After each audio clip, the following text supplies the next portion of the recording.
You're overworked, you're stressed, and you're still not seeing the results you want. You're probably working over 60 hours per week by now, and you wear it like if it were some kind of badge of honor, but you and I both know that if you could earn just as much and work less, you'd probably take the deal. If you're a 6 or 7-figure founder and you're doing around $250,000 to $2 million a year, you're working 50 to 70 hours in a week, and you're stuck in operations, this channel shows you how to win back 20 to 30 hours a week in about 90 days without cutting profit by hiring, training, and delegating better. I'm Quentin, and I run a 7-figure recruitment company in about 20 hours per week. And in this video, I'm going to show you the 3 reasons founders like you get stuck at 60-ish hours and how to fix it. Almost every founder I talk to thinks, I just need to work harder, or my business is different. But at this stage, it's almost never about working more. It's because you're missing 3 systems, and it's how you hire, how you train, and how you delegate. So let me show you what those systems look like. So what you're seeing here is what I call my time freedom triangle. And this system is what I made up to cut down my hours to go from 60, then to 40, and now to 20. And it's based on 3 things: hiring the right people, training those people so they can perform, and then delegating the work in a way that's permanent so that you can finally get some time back and enjoy your business more. Let's start with the first part. And the first part is the hiring part. And hiring can be challenging because there are so many options. You can hire sales, you can hire marketing, you can hire people for pretty much everything. But if you're anything like I was, extra hires often mean more work. And honestly, between you and me, that's not how it's supposed to be. So before we decide who you need to hire next, let's look at what you spend your time on. So what do you spend most of your time on? And the first thing I want you to do is check your calendar, because your calendar will tell you what you're spending time on. So what I want you to do is group tasks. So everything that's sales, put it in a sales bucket. Everything that's admin, everything that's marketing, just put it in some groups and then count hours. And if you're away from home from 6 to 6, which means that you're working actually 60 hours per week, but you can only account for 20, 30 or 40 hours, it means you're missing time. So if that's you, what you need to do is next week, just create a simple spreadsheet. And then every day you write down what you've done for that day so that you can measure where your time is going. And believe me, you'll be surprised. You'll probably be surprised that a lot of your time goes to managing fires, doing busy work, explaining things all over and over again, and that you could already get a lot more time back than you originally thought you could just by structuring your week differently. But anyhow, let's say you've checked your calendar, you've grouped your tasks, and you've counted your hours. Next thing you need to do is look at what is making you the least money. Because as a business owner, you started your business to make money. I guess you're not running a nonprofit, and even if you're running a nonprofit, you're running a business to make money. So there are 3 different ways you need to look at this. The first one is what's actually making money, and that's direct revenue. So direct revenue, most of the time, is just sales. How much time are you spending on selling? And that's either selling yourself or selling with employees. So if you've got a sales guy and you're doing client meetings together, or you spend time coaching your sales guy on the field, well, that's considered direct revenue, because at the end of the meeting, whether you sell or he sells, it's still revenue.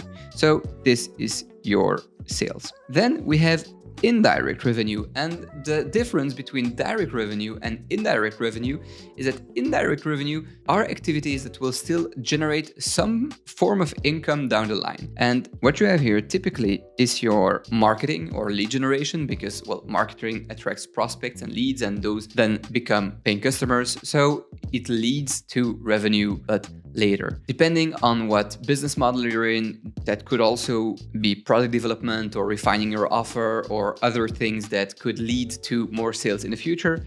And another thing most founders forget to look at is cost cutting. Because if you can cut costs, well, you're not making more money or more revenue per se, but you're still increasing your profits, which in this case, let's say it counts.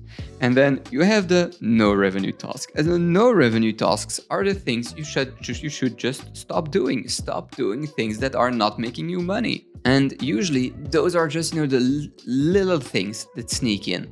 Placing orders for the water cooler, ordering coffee for the coffee machine, going to the post office, scanning invoices to send them to the accountant or bookkeeper, and all kinds of other just busy work that shouldn't be done by the owner of the business, that shouldn't be done by you. So those, as I said, let's scratch those. And then the third thing you want to look at is, what do you really dislike or what do you suck at? Because let's be real, if you're really doing a bad job at something or it drains your energy, you should also stop doing it. And it's okay to do it for a while. I know things come in seasons, but when you've got the means to stop doing it, stop doing it. And there are three things I look at when I want to stop doing it. It doesn't matter because I dislike it or just because I suck at it.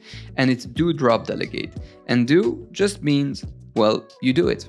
You do it, you don't complain about it, and you do the thing. Drop is when you stop just doing things. You just drop them, you scratch them from your to-do list, and they will never be done. Because most of the time, as a business owner, you've got a to-do list the size of Mount Everest. But if you're really honest with yourself, a lot of tasks are on there, but could and should be scratched. So that's one of the first things you should do, is just take that enormous, gigantic to-do list of yours and just take a pen and just start crossing out things that don't really move the needle. And I'm talking about revisiting the font of your website and updating your business card and maybe considering a new logo because the next year is coming and I don't know what you're spending time on or planning to spend your time on, but just scratch those. And then the third thing is delegate. For example, we've been talking about no revenue tasks, but they still need doing. So I told you that no revenue task could be ordering water, ordering coffee beans, and going to the post office, if I'm not mistaken. And well, you could delegate those things to somebody else. If you've got an admin or somebody who's just got some extra time here and there, you can ask them to do those things for you. You don't need to hire somebody for those tasks, but unless you notice that they take a substantial amount of time out of your schedule or a colleague's schedule, then maybe you could consider hiring somebody to do it. And all those things are what you're going to use to create a job description. Because if you found things in your calendar or even in your team's calendar that could form a function, that could form a new role, put it in a job description. So let's say you were about to hire somebody and you start interviewing and you do it successfully, and congratulations, you've hired somebody. Now it's time to train those people. And training is where most business owners drop the ball. Because if you're ever unsatisfied with the way your employees are performing, well, in that case, you should take a strong, hard look at yourself, because most probably you're the one that trained them and their performance is just a reflection of the training you provided them with. So if you're unhappy with your employees' performance, start training them better. So let me tell you how to train people. The first thing you're going to do is just sit side by side with them. You're going to take a chair and put your chair next to theirs, or if you're working in a production environment or on the field, go out with them into the production hall or go meet clients, I don't care, but spend time together side by side. And the first thing you want to do is to show people how the job looks like, what success looks like, instead of telling them. Because chances are, you've been doing it for quite some time now, and to you, your business might seem simple and the tasks might seem easy. But don't forget that when you hire somebody, they don't know, or they might be not sure of how to do things. And that's why instead of telling people, you show things to people. There's no doubt it's clear because they've seen you do the thing, and that's why you want to start doing it. So you do it first, and after you've done it enough times, you watch them do it. So let's take sales. You just hired a new sales rep and, well, you've shown them how you did the first client acquisition meeting. So you did it first, and then you did some role plays and everything, and then you watch them doing it. And after you've watched them doing it, you give them feedback, you give them tips, you coach them until they do a good enough job to do it on their own. And at the end of the training period, you should be able to leave them with a blueprint. And a blueprint is just basically the guidelines about how to do the job, which means that they know what they have to do, how to do it, and by when things should be done. And the great thing about this is when you're actually done with it, you can turn this into a playbook. And playbooks are the guidelines to each and every role in your company. And the best thing about playbooks is that you make them once and then you can keep handing them to the next people you're hiring. And with every person you train, with every new member of staff, with every new employee, you can just perfect them. And that way your playbooks turn more and more solid over the course of the years. And the great thing about playbooks is that they reduce the time you actually have to spend in training, but they really reduce the time people come to you after the training period with just mundane questions that you usually get 5, 10, 20 times, because you can just refer them to the playbook. And after a while, you create a habit of people looking into the playbooks and you get more time back because people start training themselves, start looking for answers, and that's how you as a founder get time back. So let's say you've trained them side by side, you've made their blueprint. Then one thing I want to stress is the 75% rule, and this is also a part of business where a lot of business owners drop the ball again. And the 75% rule is that, well, is good enough. And what I mean by that is that as a business owner, you're the best. And you've probably said, yeah, but nobody can do it like me. And let's say it's true. I mean, great for you. You're the owner of the business. You've been doing it the longest, and I'm sure you're an absolute killer. And if you hire somebody, they won't be as good as you are from day one, and that's perfectly fine. Because let's say you hire a sales guy and he brings in 75% of what you used to bring in, but you used to do 20 to 30 hours of sales in a week. Can you imagine getting 20 hours or 30 hours in a week back for 75% result? I mean, even if you still cut down your sales time to half, your company is still earning more than it used to, so it's still a win. And what you want to look at is somebody good enough. You want to look at growth margin. And by growth margin, I mean, is there room for improvement? So let's say your new sales rep is 3 months in, and he's about 75% as good as you. You used to close 100K per month. He closes 75K per month. Great job. But is there growth margin, or do you feel that he's reached his full potential? Because if there's still growth margin, well, that's great news, because that means that that guy or girl can get as good as you are. And the last point is that even if he never gets better than you and he stays stuck at those 75%, well, it still might be great news. Let me show you why. Because when it's you competing against teams, you will always lose. Because let's say we have your 100% capacity and you have your sales reps 75% capacity. Yeah, okay, you might say the difference is 25%, minus 25% actually. But let's say you hire a second salesperson. He also gets stuck at 75%. Well, by then they are doing 50% more than you, because it's tax. They are doing 150% combined, so they are beating you. And that's how you will make your business grow, by adding more people to it. And this is why you shouldn't compete against your employees. You should build teams, because you're the business owner, and that's what you ultimately get paid for building teams, not for competing against your own employees. Now, after hiring people, training people, now you want to delegate. And as I said earlier, you don't want to delegate once, because your job as a business owner, as a leader, is to create more leaders, not more followers. And so delegation is one of the most important skills you could ever learn as a business owner. But how do you delegate? Well, 3 things again. The first thing you want to do is work with KPIs. And everybody in your company can have KPIs. I mean, my recruiters have KPIs, my marketer has KPIs, my admin has KPIs, my finance has KPIs, because when you're giving people KPIs, you give them clear outcomes. And most of the time, people who are doing a bad job just don't know what a good job looks like. It's not on them.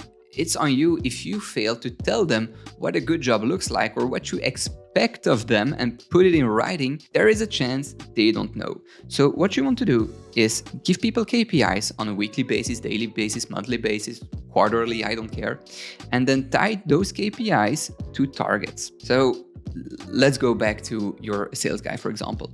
Let's say you want him to do 100 calls per day, and you want them to do 10 meetings per week, and you want 1 new client per month. Well, those are KPIs, but what do they amount to? Well, let's say that the target your sales rep gets is 20K per month. And so those are your KPIs, and this is your target. So that's the first thing you want to do. Give them KPIs, give them targets, so they know what they have to do and when their job is actually done for the day, the week, or the month. And then you have to reward people with a bonus, because people are coming to work for you for a salary. Unless you're Apple or you're Google and you have a great company and people believe in you and you're Elon Musk and people love you, people are coming to work for a salary. And what you want to do is you want to create a culture where you reward people, where you reward performance. And that's the first thing I want to talk to you about. You have to reward those people for a job well done. And the biggest benefit of adding bonuses to salaries is that you get to pay people in a very competitive way, and not by just increasing the base salary, but by using base plus bonus. And you can use it with everybody. So as an example, my recruiters get a bonus whenever they place a candidate. My marketer gets a bonus every time her cost per lead goes under a certain amount.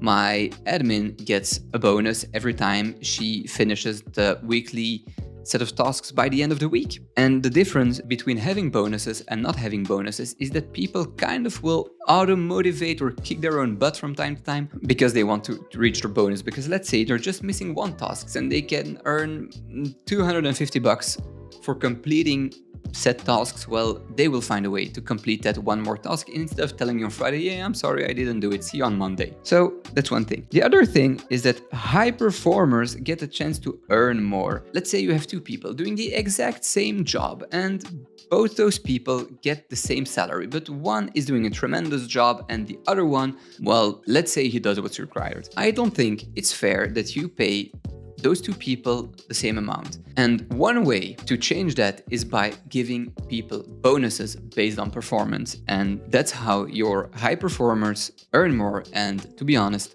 they should. And the last thing in this framework is reporting. As I said, want to delegate for good, not for once. And you start doing this by letting people come to you and letting people report back to you.